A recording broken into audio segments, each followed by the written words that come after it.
Hello students. आज हम discuss करना जा रहे हैं 11th की बुक हॉर्नबिल का चैप्टर 6 द ब्राउनिंग वर्जन। तो let us discuss first about title. Browning version है क्या? Actually Robert Browning, you know very well, he was a Victorian poet of 19th century.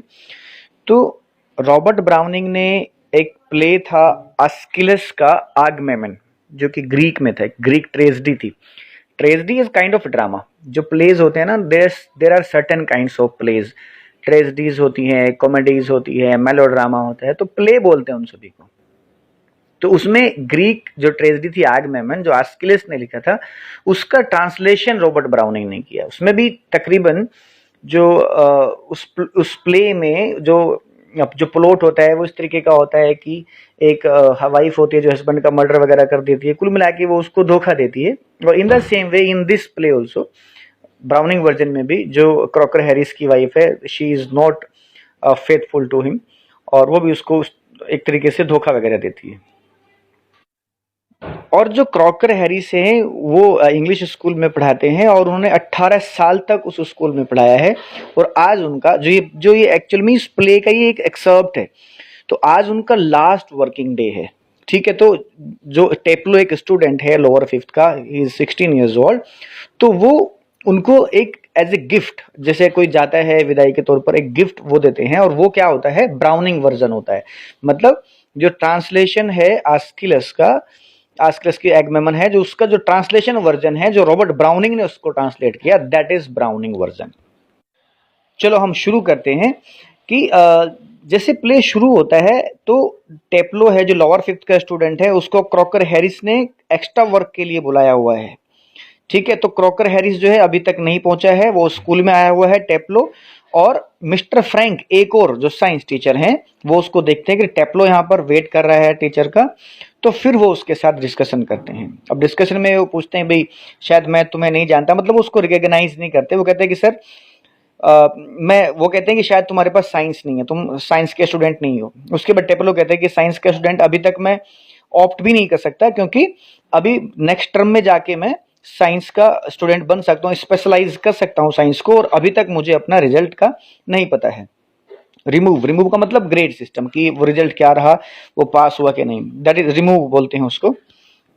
तो इस चीज को लेकर जो फ्रैंक है वो सरप्राइज होता है। वो कहता है, अच्छा तो तुम्हें अपना रिजल्ट नहीं पता, कि तुम्हें नहीं पता तुम पास हो चुके हो?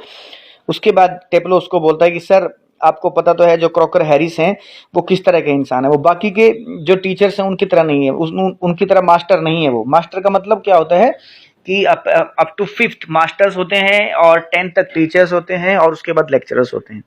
तो जो फिफ्थ तक के टीचर्स होते हैं उनको मास्टर्स बोलते थे। उसके बाद जो फ्रैंक है, जो साइंस टीचर है, वो कहते हैं कि भाई हाँ, वैसे तो एक रूल है स्कूल में कि जो रिजल्ट होता है वो लास्ट डे पे, जो टर्म का लास्ट डे होता है, उस पे ही हेडमास्टर उसको अनाउंस करता है। लेकिन टेप्लो कहता है कि हाँ सर, लेकिन मिस्टर क्रॉकर हैरिस के अलावा और कौन इस बात पर ध्यान देता है? यानी कि बाकी के teachers do not follow the rules, सिर्फ क्रॉकर हैरिस है जो कि बड़ा स्ट्रिक्ट है और जो कि रूल्स को फॉलो करते हैं। फिर फ्रैंक कहता है, अच्छा इसका मतलब अगर तुम्हें अपने रिजल्ट का पता लगाने के लिए तुम्हें कल तक इंतजार करना पड़ेगा। चलो अगर मान लेते हैं कि तुम पास हो जाते हो, तो फिर तुम क्या लोगे? उसके बाद टेप्लो बोलता है कि सर मैं साइंस लूंगा। अब फ्रैंक है जो कि एक अच्छा टीचर नहीं है, वो कहता है अरे सारे के सारे निठल्ले मेरे पास ही, मतलब वो कहते हैं भी तुम भी निठल्ले हो, पढ़ाई में तुम भी अच्छे नहीं हो, तो तुम भी मेरे पास आओगे इसका मतलब। तो उसके बाद वो कहता है कि नहीं सर, मैं इंटरेस्टेड हूँ साइंस में। उसके बाद फ्रैंक कहता है कि भाई तुम इंटरेस्टेड हो, अच्छा, लेकिन मैं तो एज ए टीचर मैं बिल्कुल भी इंटरेस्टेड नहीं हूँ। तो यहाँ पर उसके करेक्टर के बारे में पता चलता है कि जो फ्रैंक है वो बिल्कुल भी अच्छे टीचर नहीं है और बिल्कुल भी पढ़ाने में उनका इंटरेस्ट नहीं है। उसके बाद फिर टेप्लो बोलता है कि सर देखो, साइंस तो कम से कम मेरे हाथ में जो मग है इससे तो कहीं ना कहीं वो बेटर ही है। मग बोलता है एक तरीके से कचरा होता है, उसको बोलता है मग। उसके हाथ में किताब है और किताब का नाम है आगमेमन, जो कि अस्किलस ने लिखी है, जो मैंने अभी आपको बताया है। वो कहते हैं ये क्या है, ये तुम्हारे हाथ में मग क्या है, क्या कचरा है ये? वो कहते हैं सर वैसे एक्चुअल में ये मग नहीं है, एक्चुअल में कचरा नहीं है एग्जैक्टली। वैसे तो इसका जो प्लॉट है वो अच्छा है, इसमें एक वाइफ है, वो हस्बैंड का मर्डर वगैरह करती है और वगैरह वगैरह, लेकिन जिस तरीके से हमें पढ़ाया जाता है वो बकवास है। इसमें बहुत सारे ग्रीक वर्ड्स हैं जो स्ट्रंग टुगेदर हैं, मतलब आपस में जुड़े हुए। ग्रीक पहले कुछ सेंटेंस आए, फिर ग्रीक वर्ड्स आए, फिर ग्रीक वर्ड्स, तो उसमें प्रॉब्लम हो जाती है। और अगर हम उनको गलत कर देते हैं तो फिर उनको 50 टाइम्स दोबारा से रिपीट करना पड़ता है। तो दैट इज द प्रॉब्लम। अब फ्रैंक है, फिर वो कहता है अच्छा बहुत कड़वाहट है भाई अंदर से। वो कहते हैं नहीं सर ऐसा नहीं, अब देखो आज मेरे को एक्स्ट्रा वर्क के लिए यहाँ पर बुला लिया। फ्रैंक कहता है अच्छा extra work, last working day पे एक्स्ट्रा वर्क, लास्ट डे आज तो स्कूल का। वो कहता है हाँ सर, अगर वो मुझे वर्क नहीं देते मिस्टर हैरिस तो मैं गोल्फ खेल रहा होता। अब देखो सर ऐसा नहीं है कि वो कल जा रहे हैं और उनके लिए बहुत सारा काम है इसलिए भी चलो कुछ वो उनकी हेल्प कर दे, बल्कि क्या है कि लास्ट वीक मैं बीमार था और मैंने एक छुट्टी ले ली थी, इसलिए उन्होंने मुझे यहाँ पर बुलाया हुआ है। और सर वेदर देखो कितना अच्छा मौसम है, मैं इस टाइम गोल्फ खेल रहा होता। तो उसके बाद वो कहता है कि बैड लक। तो यहाँ पे क्वेश्चन बनता है कि किस चीज को बैड लक बोलता है, इस सिचुएशन को बैड लक बोलता है जिस टाइम पे टेप्लो स्कूल में आया हुआ है और मौसम बहुत सुहावना है, इसलिए वो डिप्राइव्ड रह जाता है अपनी इस अपॉर्चुनिटी से एंजॉय करने से।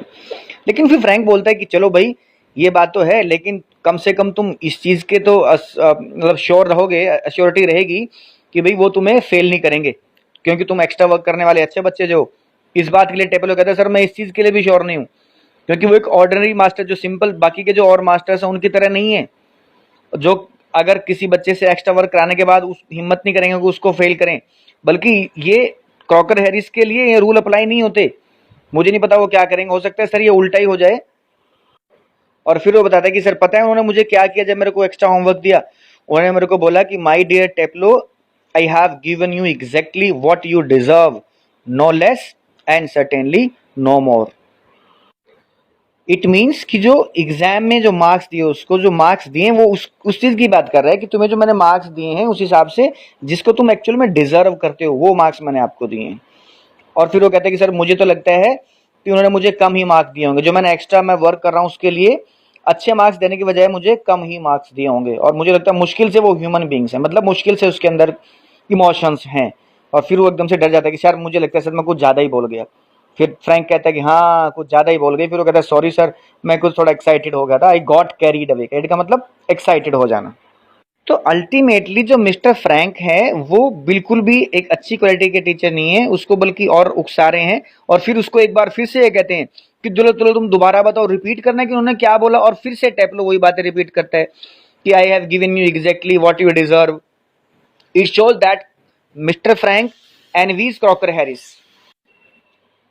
और फिर जो फ्रैंक है उसको कहता है नहीं बिल्कुल भी उसके जैसी नकल नहीं उतारी, चलो बंद करो अपने आस के लिए उसको पढ़ो इसको। तो मतलब क्या है एक तरीके से वो उसके साथ टाइम पास कर रहा है। उसके बाद फिर उसको फ्रैंक पूछता है टेप्लो को कि तुम्हें क्या टाइम दिया था यहाँ पर आने के लिए। कहता है सर 6:30 का टाइम था। तो अभी भी 10 मिनट है, तुम अभी भी बंक कर सकते हो, now you can cut now. अब और लॉकअप से पहले तुम फिर भी आ सकते हो। इस चीज को लेके यहाँ पे फिर उसकी करेक्टर रिवील होता है कि वो देखो अब उसको कट मतलब गलत चीजें बता रहा है। वो बंक के लिए उसको कह रहा है कि तुम अभी भी क्लास बंक कर सकते हो, अभी तुम कट कर सकते हो और बाद में तुम आ सकते हो। बट टेप्लो वो शॉक्ड होता है कि नहीं सर मैं बिल्कुल सोच भी नहीं सकता कट करने के लिए क्लास में। अगर मैंने क्लास को बंक किया तो भगवान जाने क्या हो सकता है वो पीछे पीछे मेरे पीछे पीछे पहुंच जाए और मेरे घर तक वो पहुंच जाए। फ्रैंक जो है वो कहता है कि भाई मैं बड़ा चिढ़ता हूँ, I feel jealousy, envy, envy का मतलब जेलस फील करना, कि भाई जिस तरीके से तुम्हारे ऊपर कमांड है उसकी, क्या तुम मतलब इतने डरे हुए क्यों उससे, क्या करता है वो, तुम्हें पीटता है क्या। उसके बाद वो कहते हैं नहीं नहीं सर वो बिल्कुल नहीं पीटता। टेप्लो कहता है वो सैडिस्ट नहीं है कि जो बाकी और टीचर्स की तरह वो सैडिस्ट नहीं है। वो कहता है अच्छा सैडिस्ट ये क्या होता है। कि सर सैडिस्ट का मतलब होता है कि एक इंसान जो दूसरे को दुख देके खुशी फील करता है, दैट इज सैडिस्ट। और फ्रैंक कहता है अच्छा तुम कह रहे थे कुछ और कि और कौन टीचर्स, मतलब उससे कहलवाना चाह रहा है बातों बातों में फ्रैंक जो है कि भी और कौन से टीचर्स हैं जिनके बारे में तुम्हारे व्यूज हैं कि जो सैडिस्ट हैं, जो बच्चों को पनिशमेंट देके जो खुशी फील करते हैं, दैट इज सैडिस्ट। उसके बाद टेब्लो भी शाना है आगे से। टेब्लो कहते हैं कि सर मैं नाम नहीं बताऊंगा, आप भी जानते हो। और आप उसके बाद थोड़ा मलाई मक्खन लगाता है टेब्लो उसको कि सर आप तो थोड़ा यंग है, आप चीजों को समझते हैं, आप थोड़ा डिफरेंट है, आप समझते हैं कि सैडिज्म क्या होता है। तो फिर एट लास्ट टेप्लो कहता है कि सर अल्टीमेटली एनीवे जो क्रॉक है, क्रॉक बोलते हैं क्रॉकर हैरिस को, वो सैडिस्ट नहीं है। और वो कहता है कि अगर वो सैडिस्ट होते तो ठीक होता, तो इतना फ्राइटनिंग नहीं होते वो, क्योंकि ये तो पता चलता है कि उसके अंदर कुछ ना कुछ फीलिंग्स हैं। But now he has not any feelings, कोई फीलिंग्स नहीं उसके अंदर। और अंदर से एक तरीके से वो सिकड़ू ही एक नट की तरह है बिल्कुल भी। और कई बार तो ऐसा लगता है कि जो लोग उनको पसंद करते हैं वो उनको हेट करते हैं, यानी कि जो भी लोग उनको पसंद करते हैं वो खुद नहीं चाहते कि वो उनको पसंद करें।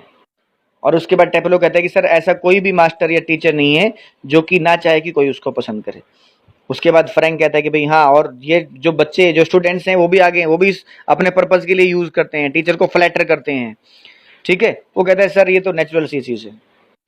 उसके बाद टेप्लो ये कहता है कि सर चलो जो भी है, सबसे फनी चीज तो ये है कि इन सब चीजों के बावजूद भी मैं उनको लाइक करता हूँ, आई कांट हेल्प इट, मतलब मैं मजबूर हूँ। और उसके बाद वो कहते हैं कि जब उसको ये नोटिस करता है कि भाई हाँ, मतलब जो टेप्लो है वो क्रॉकर हैरिस को पसंद करता है, तो वो खुद और ज्यादा सिकुड़ जाता है अंदर से। ये चीज वो कहता है। अब फ्रैंक कहता है कि तो शायद कुछ चीजों को बढ़ा चढ़ा के बात तो नहीं कर रहे हो। कहते नहीं सर, एक बार ऐसा हुआ कि क्रॉकर हैरिस ने क्लास में क्लासिकल सा जोक सुना। बड़े क्लासिकल से जोक होते थे जिन पे कोई हंसी नहीं आती थी, तो पूरी क्लास में कोई नहीं हंसा, किसी को जोक एक्चुअल में समझ में ही नहीं आया। हालांकि उसको खुद टेप्लो को भी समझ नहीं आया, लेकिन उस बेचारे ने सोचा कि चलो भाई जोक सुनाया है, कुछ फनी होगा, ये सोचते हुए कि भाई बेचारे टीचर ने मतलब जोक सुनाया है, पुअर सा जोक है, चलो मैं हंस पड़ता हूँ। तो थोड़ा सा वो हंसा। मतलब वो बताते कि सर अभी खैर मेरे ध्यान नहीं है कि वो जोक क्या था, कि अगर मैं कोई जोक सुनाता हूँ और तुम हंसते हो। तो उसके बाद टेप्लो बताता है कि सर क्या हुआ जब उन्होंने जोक सुनाया और कोई हंसा नहीं, मैं थोड़ा सा हंसा। तो वो कहते हैं कि हाँ टेप्लो, तुम जो मेरे इस जोक पर हंसे हो, मैंने नोटिस किया, इसका मतलब है कि मैं बड़ा खुश, मतलब कि तुम्हें लैटिन जो लैंग्वेज है तुम्हारी कमांड उसके ऊपर बहुत अच्छी है। Now you have become advance, now you have learned a lot about Latin language. चलो तुम ये जोक है दूसरों को भी एक्सप्लेन करो, जो बाकी के बच्चे हैं, ताकि वो भी समझ पाए ये क्या है, और वो भी एंजॉय कर पाए जिस तरीके से तुमने एंजॉय किया। तो ये चीजें उसके साथ हुई। अब फ्रैंक जो है उससे बात कर रहा, कहता है अच्छा हाँ भाई तुम सेल्फिश मत बनो, और जो जोक तुमने सुना चलो सुनाओ तुम भी आगे से, और क्या वो जोक था। उसके बाद फिर वो नोटिस करते हैं फटाफट से कि मिली जो है क्रॉकर हैरिस की वो वाइफ है।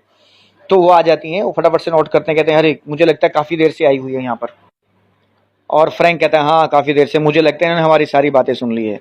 लेकिन जो मिली आई हुई है वहां पर वो आती है, उसके हाथ में एक बास्केट है और एक मतलब वो एक तरीके से 30s की एक वुमेन है, 30s की उम्र, मतलब 30 लेट 30s में, 37-38 ईयर्स ओल्ड है।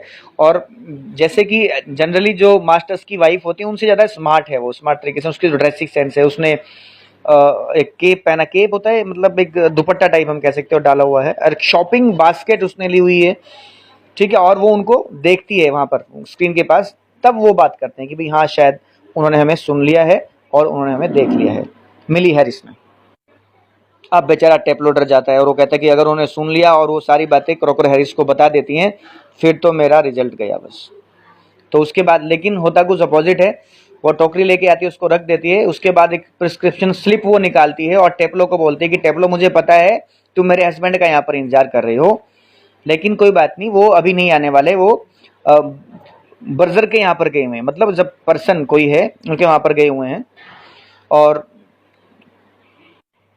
तुम्हारे पास मौका है कि तुम चले जाते। अगर मैं तुम्हारी जगह होती तो मैं क्विट कर सकती थी।